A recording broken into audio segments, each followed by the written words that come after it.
سلاما على عباده الذين اصطفى رب أعوذ بك من حمزات الشياطين وأعوذ بك رب أن يحضرون.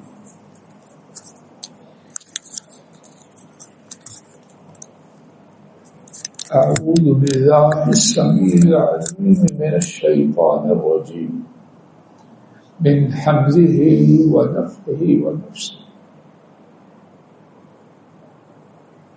قرآن و سنت میں مال رزق اس کے حوالے سے ہماری رہنمائی کے لیے بہت کچھ بیان کیا گیا. اللہ پاک اپنے فضل و کرم سے دونوں بیٹوں کو بہترین جائیداد دونوں نے بیان کیا اور اللہ کی توفیق سے خوب بیان کیا. اللہ کریم بیان کیا ہوا اور سنا ہوا قبول فرمایا اور ٹھیک بات پر ہم سب کو عمل کی توفیق عطا فرمائے. مال اور رزق کے حوالے ہی سے میرے ساتھ قرآن کریم کے کچھ مقامات ایک ایک کر کے سماعت فرمائیے. رب کریم صرف وہ بات کہنے سننے کی توفیق دے جو درست ہو اور درست بات دل سے نکلے، دل میں پہنچے. اور یہ کہنا سننا ہمارے لیے دنیا کی پریشانیوں اور آخرت کے عذابوں سے بچنے کا سبب اور ہمارے بزرگوں کے لیے صدقہ جاریہ اور ہمارے کنب اور نسلوں کے لیے باعث رحمت بنا. اس حوالے سے قرآن کریم کا میری گفتگو میں پہلا مقام، اس میں یہ بات بیان کی گئی ہے کہ اس کائنات میں جو مال ہے، جو رزق ہے، وہ کس کا ہے؟ 28واں پارہ سورہ المنافقون آیت شریفہ 7 وَلِلَّهِ خَزَائِنُ السَّمَاوَاتِ وَالْأَرْضِ وَلَكِنَّ الْمُنَافِقِينَ لَا يَفْقَهُونَ. پہلے بامحاورہ ترجمہ سماعت فرمائیے، پھر اس آیت شریفہ کے حوالے سے کچھ بات، ساری نہیں، نہ ساری میں جانتا ہوں، نہ ساری بیان کر سکتا ہوں، اور جو جانتا ہوں اللہ کی توفیق سے تھوڑی بہت، وہ بھی سب کچھ بیان کرنے کا وقت ہے. اور اللہ ہی کے لیے آسمانوں زمین کے خزانے ہیں، اور لیکن منافق نہیں جانتے. اس آیت کریمہ کے حوالے سے کتنی باتیں ہیں صرف اللہ جانتا. 3 باتیں ایک ایک کر کے میرے ساتھ سماعت فرمائیے. پہلی بات، اس آیت کریمہ کا ترجمہ نوٹ کیجئے اور اللہ ہی کے لیے. اللہ پاک نے گرامر کی بات کا خلاصہ بس سنیے، اور اللہ تعالیٰ ہی کے لیے، یہ ترجمہ نہیں کہ اللہ کے لیے، بلکہ بولو میرے ساتھ، اور اللہ ہی کے لیے آسمانوں اور زمین کے خزانے. اصل ترکیب یہ تھی خزائن السماوات والارض للہ، جو بعد میں تھا وہ اللہ نے پہلے ذکر کیا. تو معنی کیا بنا؟ اور اللہ ہی کے لیے زمین و آسمان کے خزانے ہیں. اور اس کے بعد وَلَكِنَّ الْمُنَافِقِينَ لَا يَفْقَهُونَ، لیکن منافق نہیں سمجھتے. تو پہلی بات کہ کائنات کی ہر خیر، ہر مال، ہر رزق اس کا مالک تنہا اللہ. دوسری بات، اور وہ بہت خوفناک ہے، اور مقصد اپنے آپ کو یا کسی کو نشانہ بنانا نہیں، اپنے آپ کو اور آپ کو آگاہ کرنا. جو شخص اس حقیقت سے نظر صاحب، جو شخص اس حقیقت سے دور ہے وہ کون ہے؟ جواب دیجیے ڈاکٹر صاحب، وہ منافق. اور منافق کون ہے؟ ان کا انجام کیا ہے؟ ان المنافقین فی الدرک الاسفل من النار. بے شک منافق قیامت کو کہاں ہوں گے؟ جہنم کے سب سے محقق میں. اللہ کرے اس مجلس میں بہت زیادہ باتوں کے ساتھ یہ بات فضل الہی اور آپ سب کے کرنے سے آپ کی، جو کوئی اس حقیقت کو نہ جانے کہ کائنات کے تمام خزانے صرف اللہ کے لیے ہیں، وہ کون ہے؟ کسی کا دل چاہتا ہے کہ وہ بنے. تو میں اب کس حساب میں ہے، کس خاندے میں ہے؟ آج کے بعد میں آپ پوری کوشش کریں اس حقیقت کو جاننا، پہچاننا اور ماننا ہے.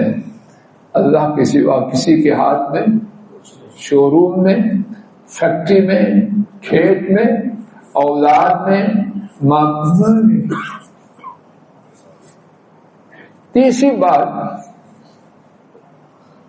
جب کسی کے پاس کچھ ہے ہی نہیں تو مجھے آپ کو دے گا تو کہاں سے دے؟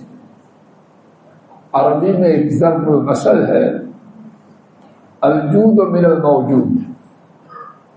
کسی کو دینا اس سے ہوتا ہے جو جیب میں ہو. جو کسی کی جیب میں نہیں وہ خاک دے گا. چائے تو وہی پلائے گا جس کے گھر میں دودھ پتی ہو، ہے ہی نہیں تو باتیں دے کے چلائے گا. آئیے اسی حقیقت کو قرآن کریم کے ایک اور مقام 26واں پارہ سورہ الذاریات آیات شریفہ 22 اور 23 التماس ہے سورتوں کا انعام اور آیات کے نمبر یاد فرما لیجیے، گھروں میں جا کے دہرائیے، انشاءاللہ مجھے آپ کو فائدہ.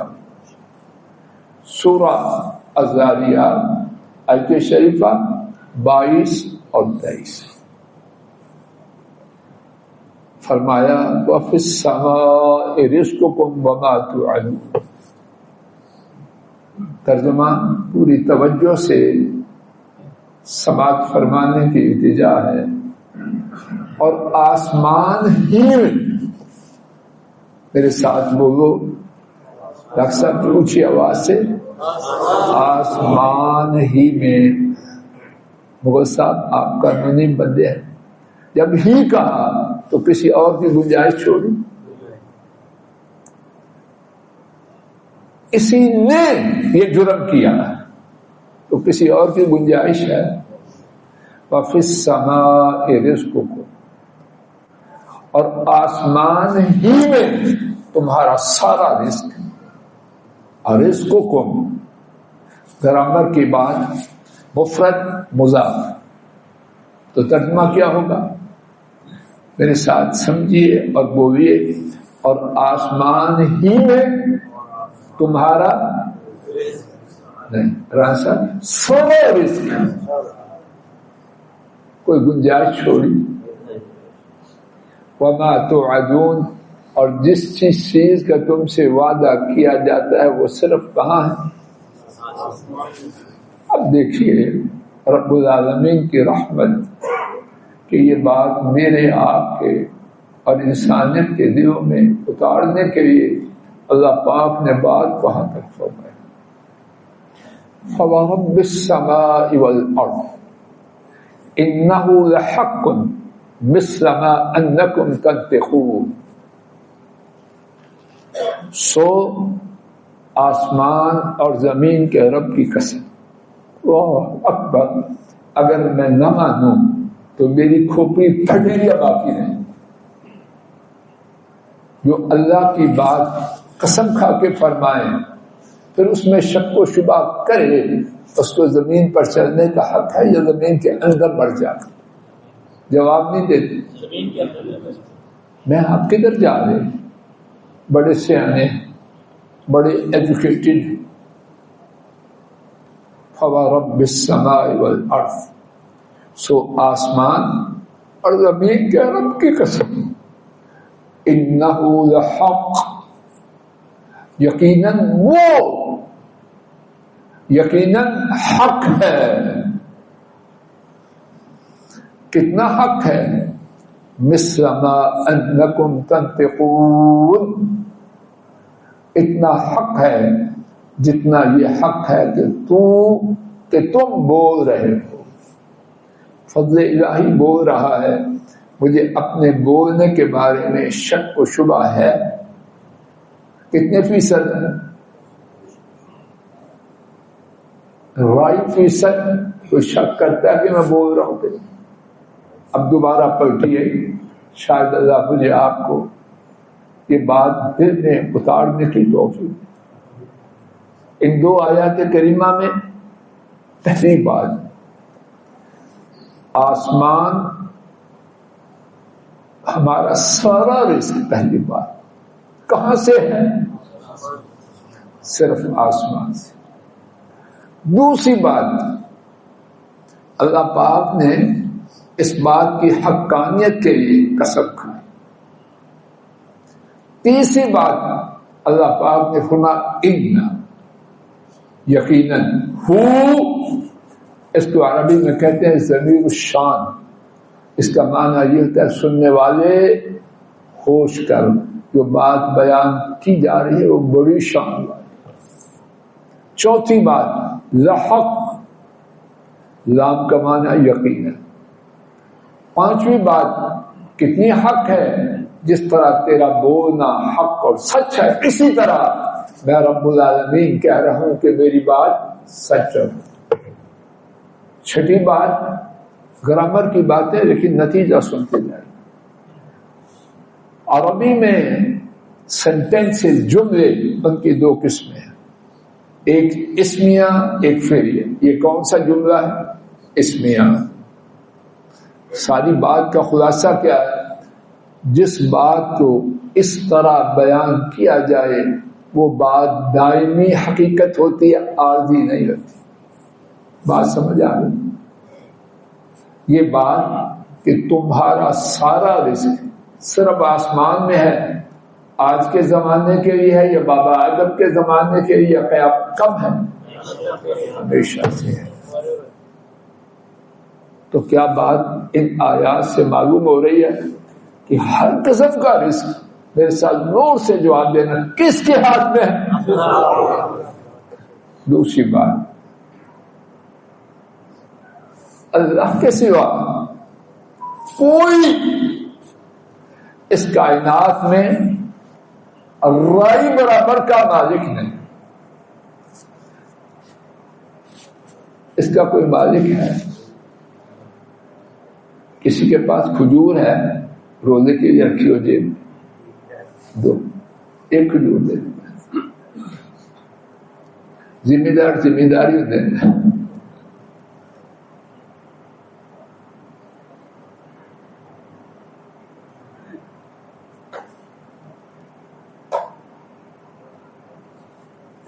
ماشاء اللہ، میں کھاؤں گا نہیں، کوئی فکر نہ کرو۔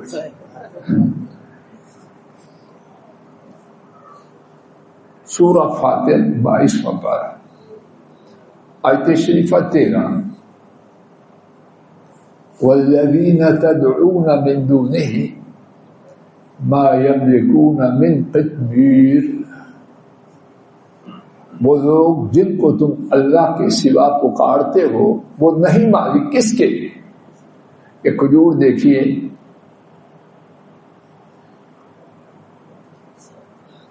وقار صاحب ایک کھجور نکال کے یحییٰ کو بھیجو، عورتوں میں بھی دکھا ہے. یہی ہے اب سب کھجور دو. یہی امی کو دے سب عورتوں کو کھول کے دکھائے. بیٹی کھول کے دکھاؤ کھجور. یہ کھجور کی کیا ہے؟ بولو اس کا کیا نام ہے؟ یہ گتھری بسا اوقات یا ہمیشہ یہ مجھے پتہ نہیں یہ کھجوروں والے جائیں، لیکن اس کے اوپر ایک کور ہوتا ہے فرمایا وہ لوگ جن کو تم اللہ کے سوا پکارتے ہو وہ کھجور کی گتھری کا جو کور ہے اس کے بھی مالک ہیں. عبداللہ جی یہ کھجور آپ کھاؤ.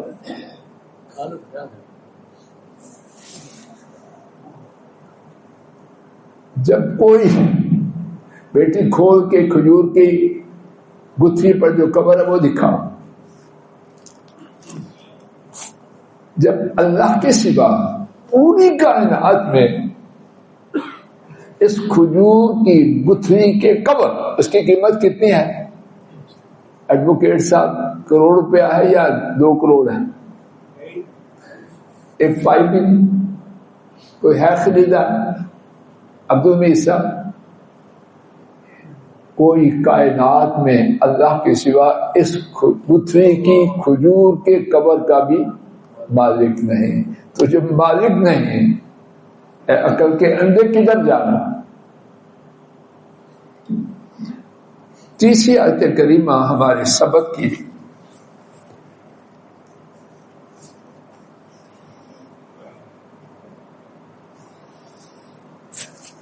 یہ بات تو معلوم ہوئی ہمارے سبق کی تیسری آیت کریمہ. جب یہ بات تو معلوم ہوئی کہ اس کائنات کی ہر چیز کا مالک صرف اللہ ہے، اور دوسری بات کہ ان کے سوا کوئی معمولی چیز کا بھی مالک نہیں. تیسری آیت کریمہ اس میں ایک اور عجیب چیز ہے اور ان دو سے آگے ہے سورہ الزمر آیت شریفہ 63 اور وہی بات سورہ الشورى کی آیت شریفہ 12 کے ابتدا میں ہے. لَهُ مَقَالِيدُ السَّمَاوَاتِ وَالْأَرْضِ. پوری توجہ فرمائیے کہ میں ناکارہ شاید بات کو آپ تک پہنچا دوں اللہ کی توفیق سے. انہی کے لیے ایک دفعہ زور سے بولو ترجمہ. انہی کے لیے یہاں بات اس کے لیے بھی کوئی نہیں. رزق کے معاملے میں اللہ نے کوئی گنجائش نہیں چھوڑی کہ کسی کی اللہ کے ساتھ کوئی پارٹنرشپ ہو. انہی کے لیے آسمانوں اور زمین کی چابیاں ہیں. ایک تو بات یہ واضح ہے کہ ان کے سوا کسی کے پاس آسمان و زمین کی کوئی بولو. اب پہلی آیتوں اور اس میں کیا فرق ہے؟ ایک بنیادی فرق ہے. بسا اوقات ایک شخص کسی چیز کا مالک ہوتا ہے لیکن کسی کو اٹارنی بنا دیتا ہے کہ چلو تم یہ کام کرو مالک میں ہوں. اس طرح پراپرٹی ڈیلر بعض اٹارنی لے لیتے ہیں. کیا اللہ پاک نے رزق کے بارے میں کسی کو اٹارنی بنایا ہے؟ بولتے نہیں. کسی کو شک ہے؟ چودھری نظر صاحب کسی لیڈر کو لہو مقالید سبحان اللہ. اللہ کے بیان کو کون پہنچ سکتا؟ اور اللہ پاک اپنی رحمت سے مفسرین کی قبروں کو بھر دے. انہوں نے بڑی محنت کی امت کے لیے باتوں کو اجاگر کر دی. لہو مقالید السماوات ملکیت ان کی، تصرف اٹارنی ان کے سوا کسی کی نہیں. کہ کھجور کا ایک دانہ بھی دینا ہے تو یہ نہیں کہ فلاں دے دے. کہاں سے آئے گا؟ پانی کا ایک گھونٹ بھی کہاں سے آئے گا؟ چوتھا مقام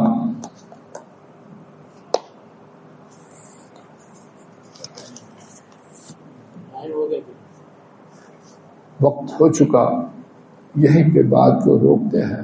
اللہ پاک اپنی رحمت سے کہنے سننے کی غلطی کو معاف فرمائے. جو ٹھیک بات بیٹوں کی طرف سے، مجھ ناکارے کی طرف سے کی گئی اور آپ حضرات و خوات کی طرف سے سنی گئی، اس میں جو خیر ہے وہ اللہ،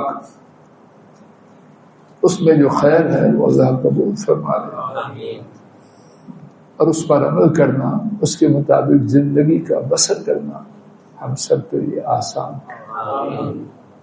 اللہ پاک ہماری مجلس کو مبارک بنائے، قیامت تک ان مجالس کو جاری و ساری رکھے، اور ہمارے لیے موت کے دن تک ذاکرین نہ مسجدوں میں آنے سے محروم کرنا، بجائے ہسپتالوں میں وینٹیلیٹر اور آکسیجن لگے ہوئے کوموں میں، آئی سی یو میں، سیمی آئی سی یو میں، بستروں پر کنٹرول نالیوں میں جکڑے ہوئے تڑپ کے سسکیاں لے لے کے موت کی وادی میں جائیں، یا اللہ مساجد میں آتے جائیں، قرآن و سنت کی مجالس میں آتے جاتے، آپ کی رحمت کی آغوش پہ موت کی وادی میں جائیں. یا اللہ یہ سوال اپنے لیے، اپنے کنبوں، بہن بھائیوں اور پوری امت کے لیے. اللہ اپنے فضل و کرم سے ہماری پریشانیوں کو دور فرما، نیک حاجات کو پورا فرما، بیماریوں، آفتوں، مصیبتوں، دکھوں تو آ چکے ہیں ان سے نجات دے، جو آ رہے ہیں ان سے بچا. اللہ ہمارے گھروں میں دین کا دورہ فرما، بے دینی، بے حیائی، بے غیرتی، فحاشی، برائی اس کا نام نشان مٹا. تقوی، پرہیزگاری، محبت، ایثار، مودت اپنے فضل و کرم سے گھروں میں اس کا دورہ فرما. بچوں پہ شفقت ہو، بزرگوں کا احترام ہو. ہمارے فوج شدگان جو حالت اسلام میں فوت ہوئے، اے اللہ سب پر اپنی رحمتوں کی برکھا برسا. ہم ناکاروں کو ان کے لیے صدقہ جاریہ بنا. ان کے حقوق کی ادائیگی میں ہمارے بہت گناہ اللہ وہ معاف فرما، اور ہمارے کنبوں، نسلوں، اولادوں کو ہماری آنکھوں پہ ٹھنڈک بنا. دیکھیں دل ٹھنڈا ہو جائے، بات سنیں خوشی سے دل لبریز ہو جائے، اور اللہ ان کو مرنے کے بعد ہمارے لیے صدقہ جاریہ بنا. ہمارے بہن بھائی کنبے، ان کے کنبے ان سب کے لیے وہ مانگتے ہیں جو اپنے لیے اپنے کنبوں کے لیے. اللہ اپنے فضل و کرم سے پوری امت پر رحم فرما، امت پر ظلم و ستم کرنے والوں کا نام نشان مٹا، اور کائنات میں جہاں جہاں مظلوم مسلمان ہے، فلسطین، کشمیر، شیشہ اور جہاں بھی ہیں، ان کی مدد فرما، ظالم کو نیست و نابود. اللہ اپنے فضل و کرم سے اس مسجد کو طاق احمد آباد فرما، آباد فرما، آباد فرما. اللہ اپنے فضل و کرم سے اس سوسائٹی والوں کو بہترین جزا دے. ہمارے ساتھی جو ہماری طرف سے تنہا ماشاءاللہ اس مسجد کے لیے کوشش کرتے رہے یہاں تک کہ اللہ نے کامیابی دی. رانا افتخار احمد، اللہ پاک انہیں ان کے کنبے پر اپنی رحمت فرما، ان کو بہترین جزا دے. اور ہمارے بہت ہی زیادہ پیارے باوفا مخلص ساتھی شاہین خان کے بیٹے حسن ایوب، یا اللہ انہیں بہترین جزا دے. ہمارا گمان یہ ہے کہ وہ باپ کی طرح باوفا بیٹا ہے، جیسے باپ کو پایا ابھی تک ویسے انہیں پایا. انہوں نے اس مسجد کے حاصل کرنے میں بہت زیادہ بلکہ مرکزی کردار ادا کیا. اللہ اپنے فضل و کرم سے یہ مسجد ان کے لیے بھی صدقہ جاریہ بنا. اور ہمارے بھائی وقار جنہوں نے اللہ کے فضل و کرم سے بنیادوں سے یہاں تک اس مسجد کو اپنے مال، اپنی جان اور محنت سے پہنچایا، اللہ اپنے فضل و کرم سے ان کی کوشش کو قبول فرما. اور اللہ وہ وقت لا کہ اس مسجد میں سیمینار ہو، ان کا بیٹا زید اور ان کا پوتا یحییٰ اور ان کا دوسرا بیٹا عبدالویز وہ سیمینار میں تینوں بیٹھے قرآن و سنت کی بات کر رہے ہوں. یا اللہ جہاں مسجد بنانے کی توفیق دی وہاں مسجد کی مالی جانی اور علمی طور پر خدمت کی توفیق بھی انہیں نصیب فرما. اور یا اللہ یہ دعا صرف انہی کے لیے نہیں سب کے لیے ہے. اللہ ہر مسلمان کو مسجدوں کو مال جان سے بنانے اور پھر علم اور مال اور جان سے خدمت کرنے کی توفیق عطا فرما. اللہ ہم سب کے گھروں میں یہ خیر جاری فرما، اخلاص سے اخلاص سے اخلاص سے، اور قیامت کے دن تک ہماری نسلوں میں یہ خیر جاری اور ساری رہے. اللہ اپنے فضل و کرم سے تمام فریادوں کو قبول فرما، نیک آرزوؤں کو پورا فرما. وصلی اللہ تعالی علی خیر خلقہ وعلی آلہ واصحابہ واہل بیتہ واتباعہ الی یوم الدین. ایک اعلان سنیے، ابھی انشاءاللہ مغرب کی نماز کے بعد 3 مسجدوں میں مختصر دروس ہوں.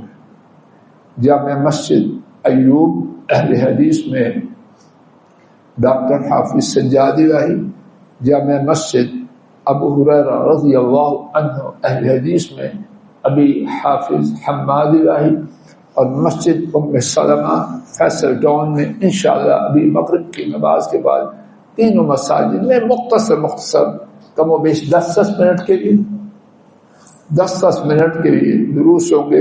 متعلقہ علاقوں کے احباب سے التماس ہے کہ وہاں تشریف لائیں، باقی ساتھی بھی جن کے لیے ممکن ہو تینوں مسجدوں میں جس میں جانا چاہیں مسجدوں کی آبادی کے لیے اور دین کی بات کو سننے کے لیے تینوں مساجد میں تشریف لائیں.